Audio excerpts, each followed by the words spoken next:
The first time to say all praises, glory, and honor to Yahweh Bashim El Shai Bashim Gakudash. And get the one to say others possible and teach great meal, some of my learning the truth. And also shalom to the hopeful elect of Israel. And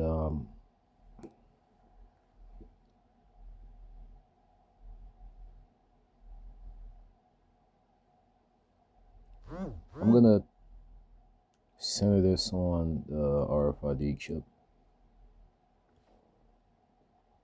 And you have different examples throughout history. But we can look back to where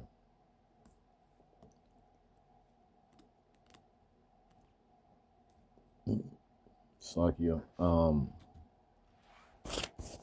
we've had our forefathers that have been given the decision to obey, bow down to a false idol, or to die, or to face death. Because there's been different times, like here in Daniel, where you've had our forefathers that have been sentenced to death without not actually having to go through it. You've had other instances where they've been sentenced to death, but they've had to go through it. It just goes to show you that that's pretty much examples for what we're gonna have to deal with coming up now.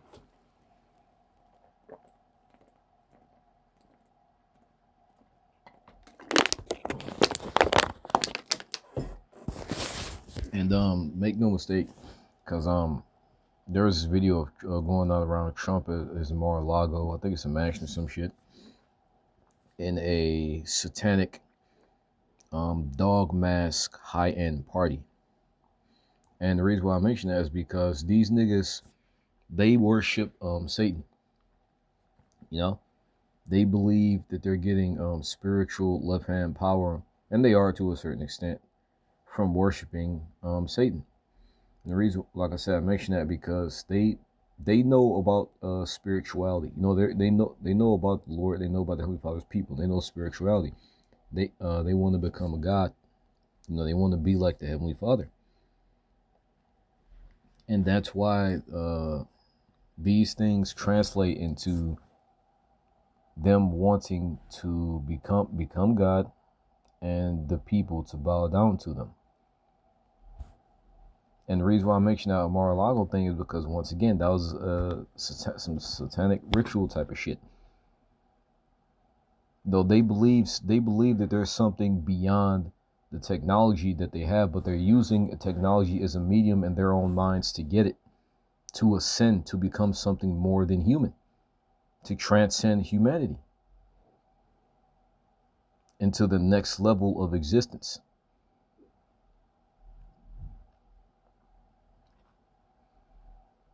I was actually going back and forth with ChatGPT on the topic of the chariots, of how it mentioned how these things are actually not bound by physics. And it mentioned how a few options that these things, the chariots, are could be, how they could be for aliens.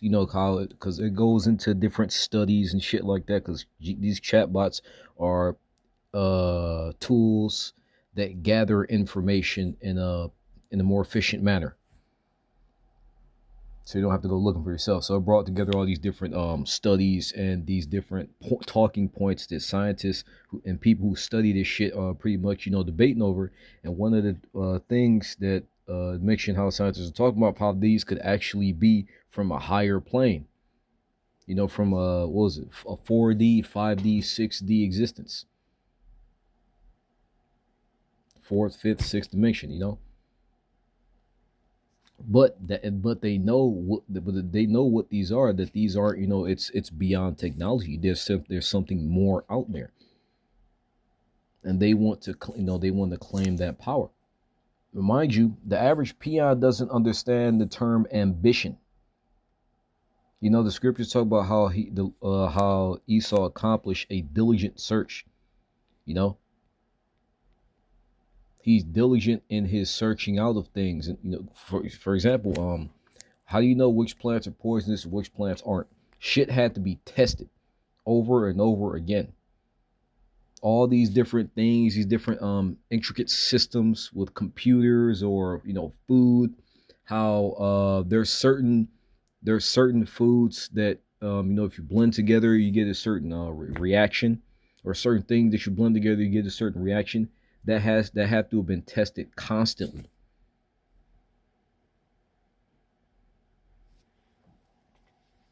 So this nigga, and once again, the reason I mention that, why? Because this nigga, he searched out these things as much as the Lord allows him, and he knows that there's something more, there's something beyond being human.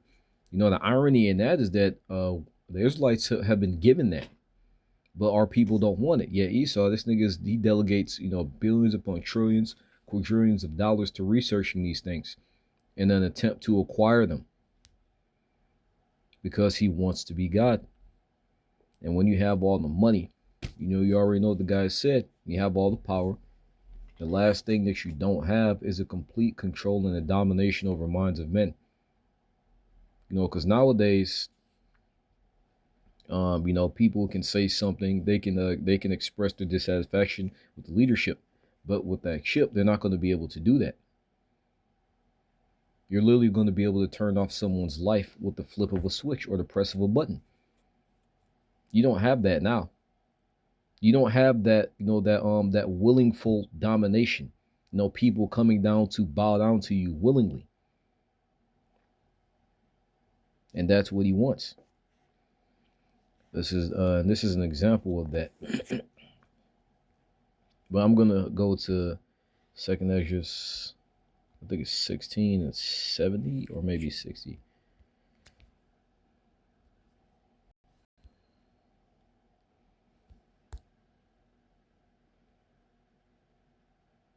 '68, 1668. For behold, burning wrath of a great multitude is kindled over you, and they shall take away certain of you, feed you, being idle with things offered unto idols. And that is going to be the RFID chip.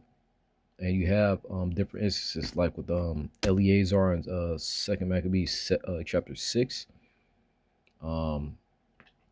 chapter 7. The first few chapters of Maccabees, when you had Antiochus that had forced our people specifically to eat pork and to not circumcise their children, or boys, because only boys can be circumcised, and to not follow the Lord, not to obey the laws. Or you had what? The threat of death. Yeah, also I'm going to go to back here in Daniel, because what happened was Lord Yahushua ended up saving them. When not, and like the scriptures talk about how the Lord has 7,000 men that's not going to bow down to Baal. Now you're going to have some of us that are going to be beheaded, as a testament and proof of our faith. But those who are part of the elect, that because like what you've had, like this, the 7 children, they ended up dying. They ended up with through some crazy shit. Eleazar ended up dying. But there's going to be a reward laid up for those that give their life for the king. There's Daniel 3:1. Nebuchadnezzar, the king, made an image of gold whose height was the true king, not the false king, not the fucking usurper. 3 square cubits, and the breadth thereof 6 cubits. He set up in the plain of Dura, in the province of Babylon. Nebuchadnezzar the king had sent to gather together the princes, the governors, and the captains, the judges, the treasurers, the counselors, the sheriffs, and all the rulers of the provinces to come to the dedication of the image which Nebuchadnezzar the king had set up. And the princes, the governors, the captains, the judges, and you've had multiple times where these idols were proven to be nothing more than dead, soulless husks, statues. And it's the same thing with the so-called white man, trying to be more than what he actually is. He's not a god. He's just a nigga with a bit of knowledge and a little bit of access. That's it. He's not special.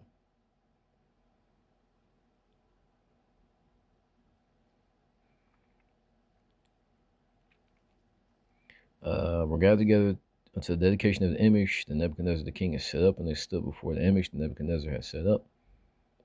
Then the herald cried aloud to you, this commanded, O people, nations, languages.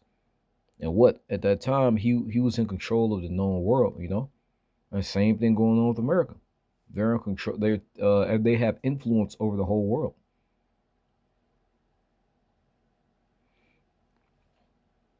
At the time you hear the sound of the cornet, flute, harp, sackbut, psaltery, dulcimer, and all kinds of music, you fall down and worship the golden image that Nebuchadnezzar the king has set up.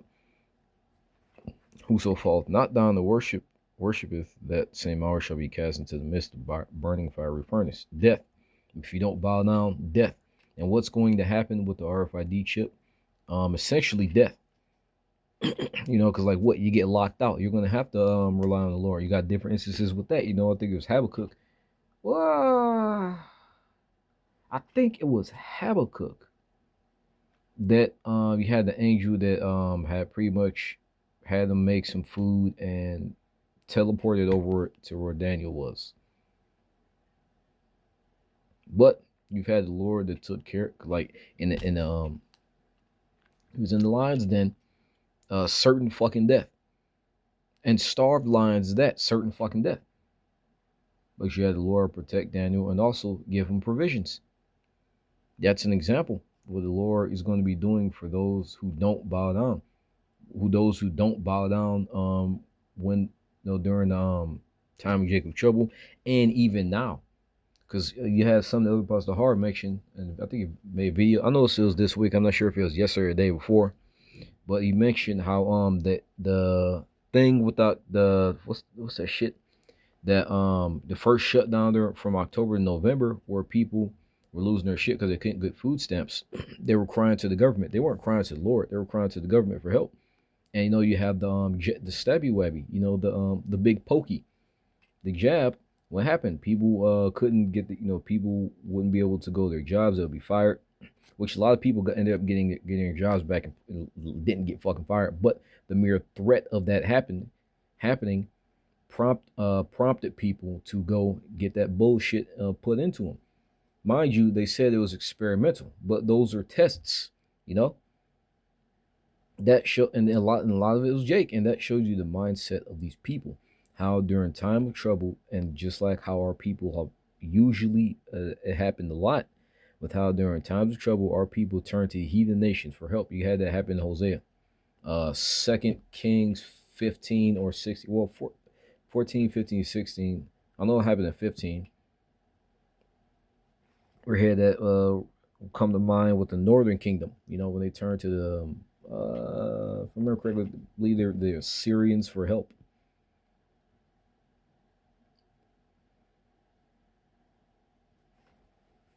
Just right off the top of my head, and that's something that that's not the first time that's happened. That was the last time our people turned to the heathen for help either, to the enemy. So you already know the majority of these people, the mere threat of losing their comfortability prompted them to go and get only the Lord knows what injected into their bodies. So how much more when they actually lose these things, when they're shut out from that new system. But that's a trap, because the scriptures say, Revelation, everybody who takes that is going to be hit with that damn nuclear fire, which isn't normal fire. And personally, I've been I actually had a chunk of my hand blown off sometime last year. I was plugging in a heater, and I guess the fuse or the plug short circuited or some shit, and it erupted in flames. It wasn't a big explosion, but it was more like a flare. But it took a sizable chunk, or I got second degree burns, partial thickness. In other words, I was close to having the nerves in my hand fucking fried, and probably lost some sort of functionality of my hand from a little flare. Granted, that was an electrical fire as well. So, but that's a different type of fire. But that's what fire can. And a lot of people really don't understand the power of fire. See, people may have been burned on the damn stove, but I got hit with actual fire, and I wasn't necessarily out of commission, but it took maybe about a month for my hand to get back to functionality, and the scar is going to be there for a while. But I got damn close to losing a part of the functionality of my hand. Damn close, my nerves getting fucking fried. But that's what fire can do. How much more a fucking chemical fire? A damn nuclear fire. Because the fire that's in the nuclear bomb isn't normal fucking fire. It's higher than the surface of the sun. Try and go anywhere near the sun. Hell, in the summer, niggas start sweating in the house as soon as they walk outside. So try going close to the sun. That ain't no normal fire.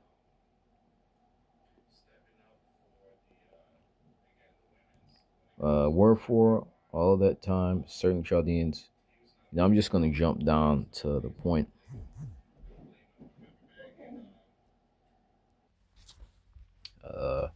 Verse 10, thou, king, hast made a decree to every man that shall hear the sound of the cornet, flute, harp, sackbut, psaltery, and dulcimer, and all kinds of music shall fall down and worship the golden image. Whoso falleth not down and worshipeth, that he shall be cast to the midst of burning fiery furnace. There are certain Jews among whom thou sent over the affairs of the province of Babylon, Shadrach, Meshach, and Abednego, whose men, these men, O king, have not regarded thee. They serve not thy gods, nor worship golden image which thou hast set up. So it doesn't, they were of a royal bloodline.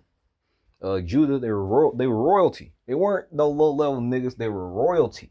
Daniel as well. It specifically says that, and they were,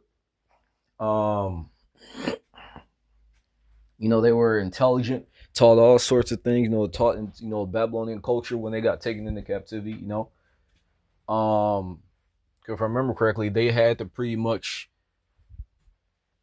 tell the Babylonian leadership about how Jake acted, like how let me put it this way.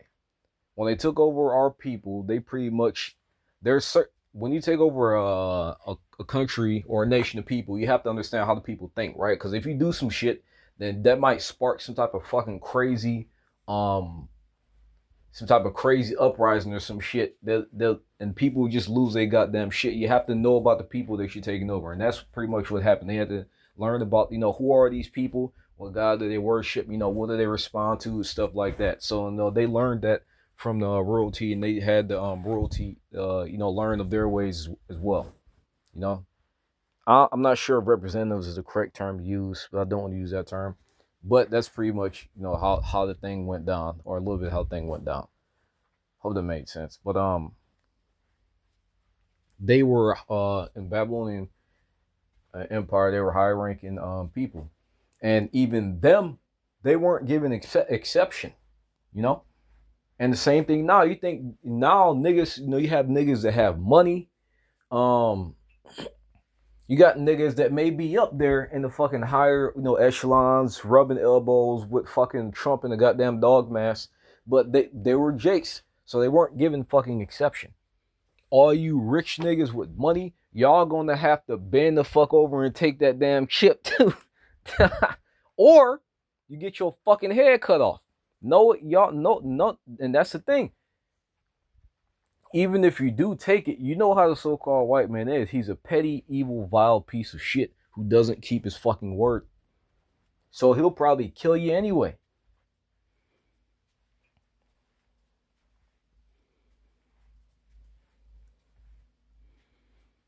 I'm going to jump down. 16, Shadrach, Meshach, and Abednego answered, said to the king, O Nebuchadnezzar, we are not careful to answer thee in this matter.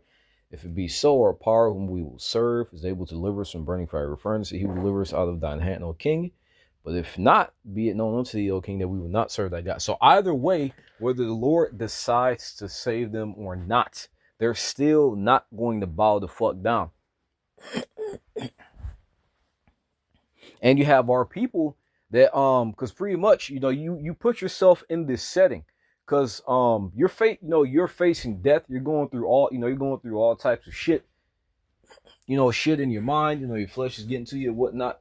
You're still keeping faith. Our people, they're like, even with us now, we say we're the hopeful elect. There's no fucking guarantee. There's no 100. We don't have a 100% guarantee yet that we're going to make it. Even with all the work and prayer that we're putting in. Not that it's obviously it's not on work alone, but still, show your faith through your works, right? But we still, either way, Lord willing, we're not going to bow down to this piece of shit nigga. Now, to our people, that seems absolutely fucking insane. We just like, cause like what? Because that's faith. That's what faith is. Like that's what faith is. You know, having hope and having belief. But you know, with our people, like just what the whole stabby wabby thing. You might lose your job. Well, have faith in the Lord. Well, they gonna look at you like you fucking crazy. Are you crazy, nigga? But faith is the only thing that's going to be the difference between life and death for the majority of our people.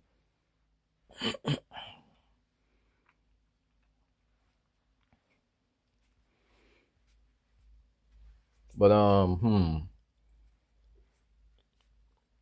verse 20, and he commanded the most mighty men that were in his army to bind Shadrach, Meshach, and Abednego, and to cast them to the burning fire furnace. These men were bound in their coats, their hosen, their hats, and their other garments were cast into the midst of the burning fire furnace. And this is when you had Yahushua himself had come to protect them. And what Yahushua is going to come back to gather together the elect. And even now, you had the Lord's Spirit, they are protecting us, giving us wisdom, giving us understanding, allowing us to see through all this bullshit that's going on. And, Lord willing is going to strengthen us and keep us moving forward when Jacob's trouble actually happened. And even now, because obviously, we're human, because like the prophets, they were human, like we don't see that small, we're giving as much detail as we need to make it. But as far as like small intricacies, like for example, being tossed into a fucking lion's den would shake anybody the fuck up. The prophets were human. They went through shit too. They went, Yahushua, you assume he was in the flesh. Brothers mentioned how, if you want to get technical, he was in the Roman captivity. Yahushua was in fucking slavery. He had to pay taxes. He had to work.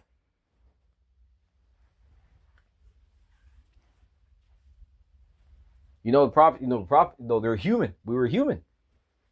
We had all these, different emotions and shit. The flesh, you have to deal with, various, conflicts within the flesh and shit. But the Lord is going to strengthen those who truly, he's going to strengthen his elect to keep moving forward.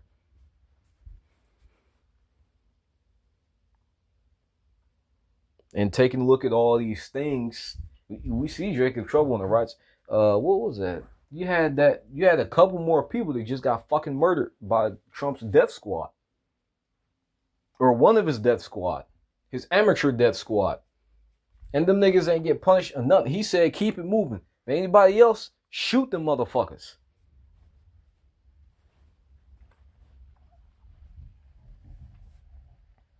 Things are escalating into more people getting capped, getting fucking clipped.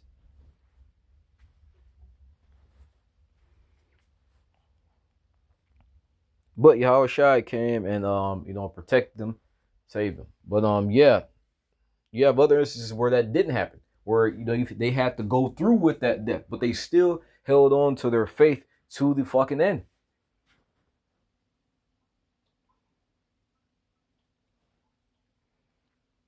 But I guess the topic kind of changed. But the whole point I want to go in is to the RFID chip, and you have once again previous examples of how this of the spirit of how this thing played out. Because this nigga, he wants to become a god, and that RFID chip is his way of getting people to bow down to him. He's going to set the conditions for it to happen, but it's going to come down to a choice. And once again, that's what this nigga wants to do. But the elect aren't going to bow down to a false fucking god. But I hope it's edifying. Hope it made sense. Kind of got off topic, slightly about that. But see, all praise this glory and honor to Yahweh Bashim Ashai Bashim Gakadash. The one says positive. And scriptures talk about how the things written for a time were written for our learning. These aren't just fucking just random stories to teach you a moral lesson. About most people think the Bible is just a book of morality and shit. It's not, nigga.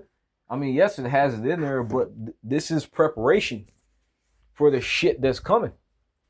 You're not just learning these things for no fucking reason. All of these things can be applied and are being applied in real life. For prime fucking example, Esau, the so-called white man, the things that he's fucking doing. You know, set the condition for if you don't bow down, death fucking awaits. You get tossed in the FEMA cap, and Lord knows what done to you. Antiochus, if you didn't obey him, what happened? Fucking death. Literally, he killed you. Our people were literally faced with death for not turning on Yahweh Shemal Shai. But say our praises going down to Yahweh Shemal Shai, Bashim Gakdash, the one says possible teacher at Milton, rolling truth. Shalom to hope like Islam, Shushan Bell on Great America.